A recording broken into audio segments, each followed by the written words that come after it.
figures, it's a lottery. 2 goals down was a mockery. When I saw Rashford bounce off the shoulder from Nwani, when surprises eating spinach with a Gary. Nigel know the carry. Man U's performance still a worry. Conceded the goal from Wheelie Bolly. Nodded goal like Noddy. Didn't see the outcome, it was foggy. Cause they had us in the spliff like Ancelotti. First half murder scene Herb Gotti. I walked off the set like Sully. After the second it was muggy. Had me in a spin like Carpy. But then Bruno led the rally. This ain't Nottingham, this is Manny. And you won't take a single point from me, Steve Cooper. Talk to me properly. What?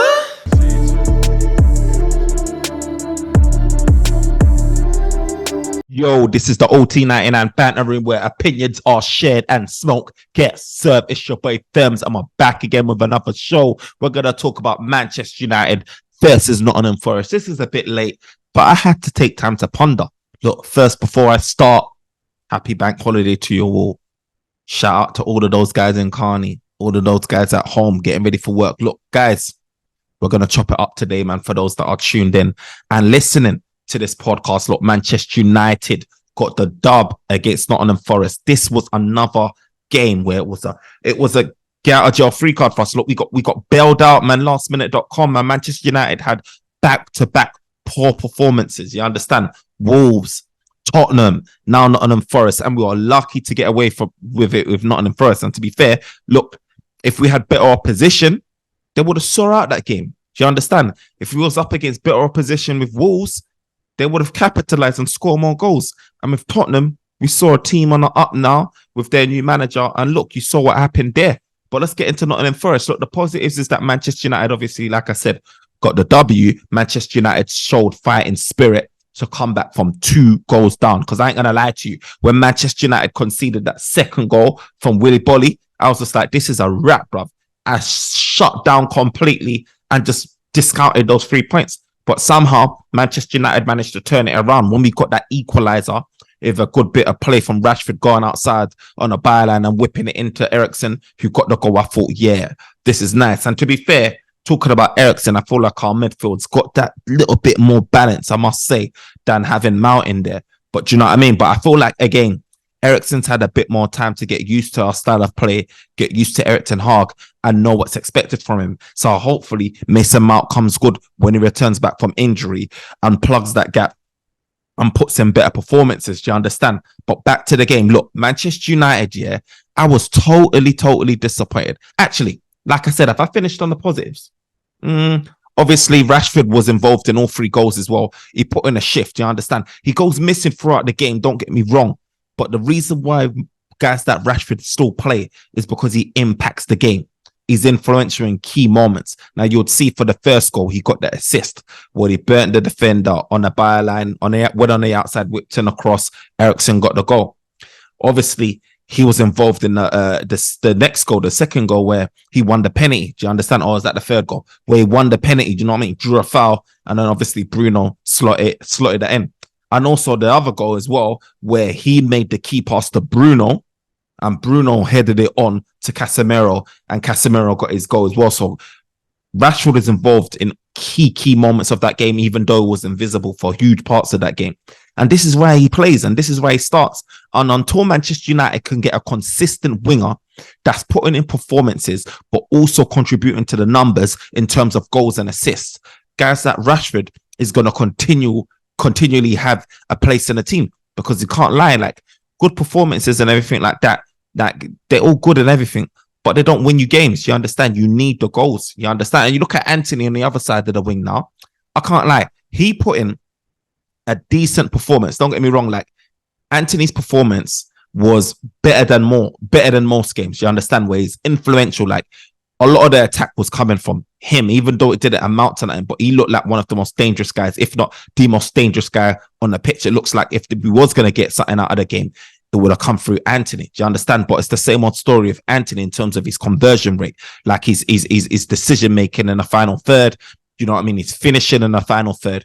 It ain't really that. Do you understand? And we saw more of that against Nottingham Forest. But I must say that he did really well to protect that ball. He provided an outlet for us, get us higher up the pitch. Do you understand? He was a threat.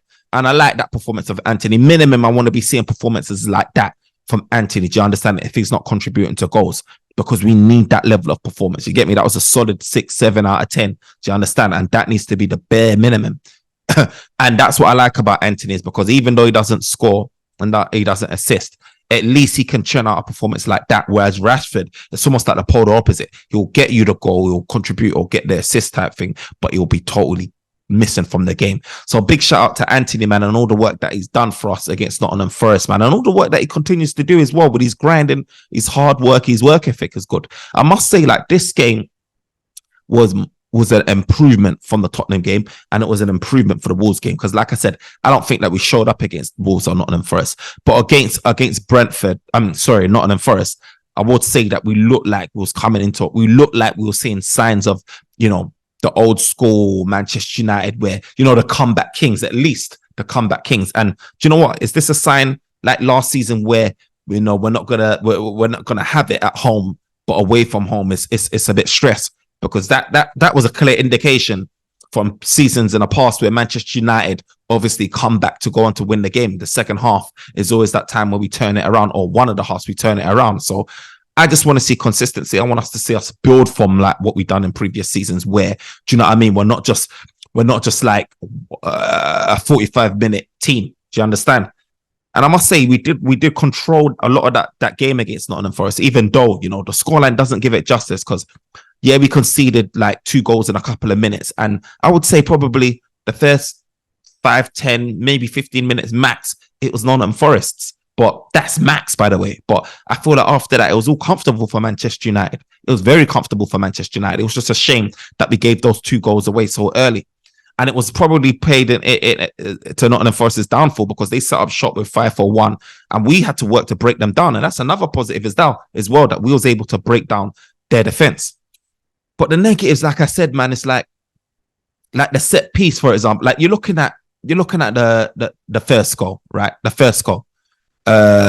We got counter-attacked from our corner. That should never be happening. We had Aaron Wan-Bissaka back, the best one-on-one defender, I would say. Do you understand? He's really good at recovery and winning that tackle. We saw that against Zaha in the past, where you chased him down and then slide tackled man and won that ball. Where was he this time? Where was he when he was bearing down on goal? Nowhere to be seen. He lost out on his header, I think, and then it was nowhere to be seen from there. Do you understand? Then you got Rashford. Rashford should be at the opposite end, getting on the other end of that ball to score a goal. You understand? Your top striker is not in the box. Instead, he's one of the last 3.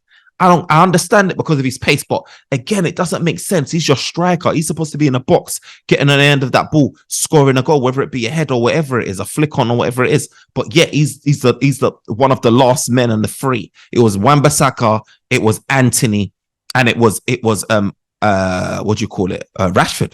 You got Anthony, that's a €100 million player, chilling, waiting for a counter attack. He should be there, attacking. Rashford, same thing.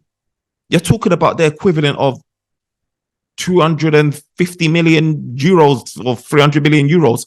You know what I mean? Like, that is what we had on the defensive line, the final defense before Onana.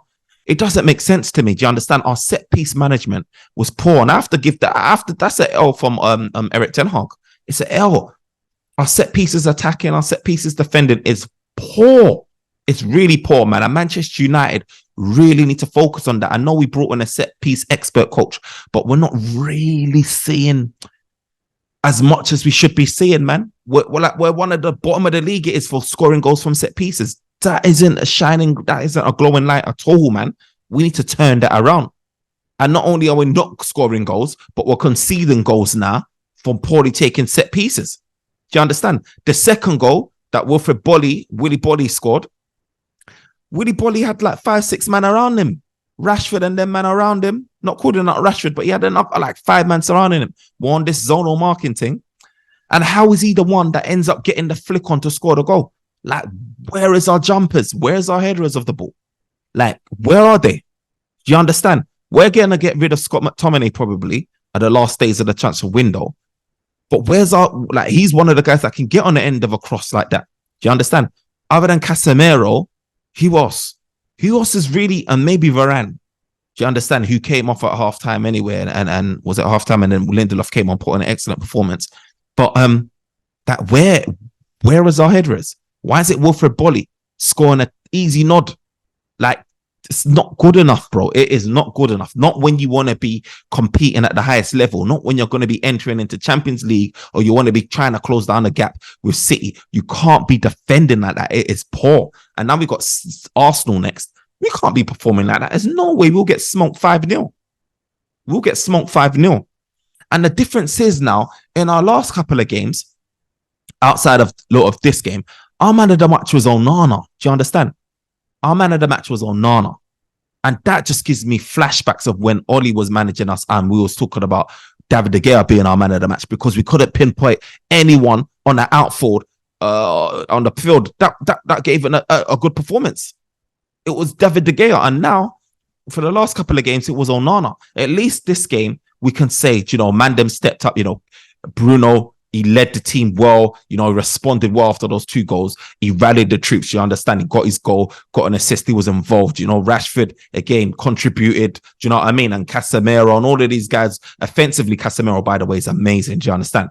Header of the ball, getting advanced forward, like scoring with his, left foot, right foot, long shots, header of the ball. Like Casemiro is a complete DM, do you understand? And it just makes me feel like if we did get someone like a Sofra and Amrabat, or even Højbjerg, now I'm hearing is linked to us. Various different rumors. I don't know which one is true, but Sofia and Amrabat, there's a lot more smoke there. If he came, it'll probably free up Casemiro if he played in a double pivot with him to go forward and do his thing without the worry of like getting caught out on a counter or anything like that. So it could be an interesting partnership, or even maybe if Kobe Bainu. But you never know how the partnerships will work. But we can see like Casemiro going forward. He has a lot to offer, man. Last season, what did he get? 6-7 goals on all competitions. He really has got something going forward, man. And Casemiro is spot on, man. He's brilliant. But like I said, look, Manchester United, like I said, we can't though be conceding goals like the way we're conceding. Like I said, if we're up against Arsenal, it's smoky season. It is smoky season. But Manchester United, like I said, we got the W. We got the double and we have to move on, man. We have to move on. We have to keep pushing. Like I said, we are making strides of improvement. It was a better performance than the previous 2 games. But could it be that we're at home? I'm blind. I don't know. So we have to see what happens in our next game. But for me, I'll say man of the match is Bruno, man. Captain's armband, man. You understand? He made, Bruno's doing Bruno. You understand? He gives away the ball easily. Do you know what I mean? He makes silly mistakes here and there. But one thing I do know about Bruno is that in key moments, he's not far away from it. Do you understand? In key moments that changes the game, Bruno's in and around it, in and around the action. And that's what at least that's what you want to see from your captain, man. And that's what you want to see from the guys that you can lean on, like Casemiro and co. So I rate them for that, man. And I rate them for putting us out of the gutter, man, because without them, man, I don't know who we would have turned to. Do you understand? I really don't know who we would have turned to. And it would have been another messy situation as well. And I can see, again, just to wrap up, like people memeing Onana, you know what I mean, and of how he conceded that goal against Awoniyi. But to be fair, look, Onana's brilliant, man. I have no issues with Onana. Onana's fully going to come good. And I already like what I see from Onana. Do you understand?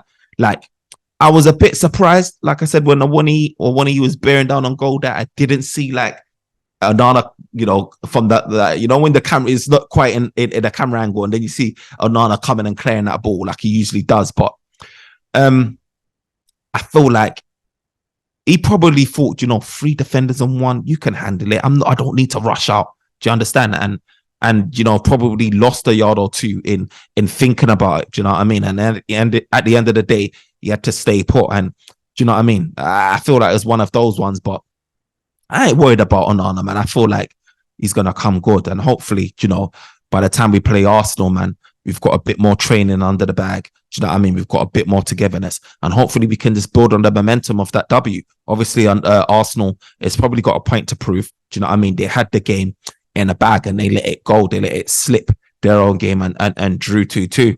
So against Fulham, Pereira, shout out to Pereira, on job. So do you know what I mean? They probably got a point to prove. They're gonna want to come back for that. And Man United and Arsenal is never a quiet game. We've obviously got a rivalry, man, from the L that we took from Arsenal. So it's gonna be an interesting game, man. It's gonna be an interesting game. But Manchester United started poorly, but at least we got 6 points from 9. Do Do you know what I mean? Better off than last season, but the performances really need to pick up. Look, hopefully we can get the players in. We've been linked with a left back now. We've been linked with, Cucurella or whoever it is. Do you know what I mean? We've been linked with midfielder. And a goalkeeper. Look, we need to make a couple of signings, and hopefully guys like Maguire, Scott McTominay, if he's not going to be used, move him on.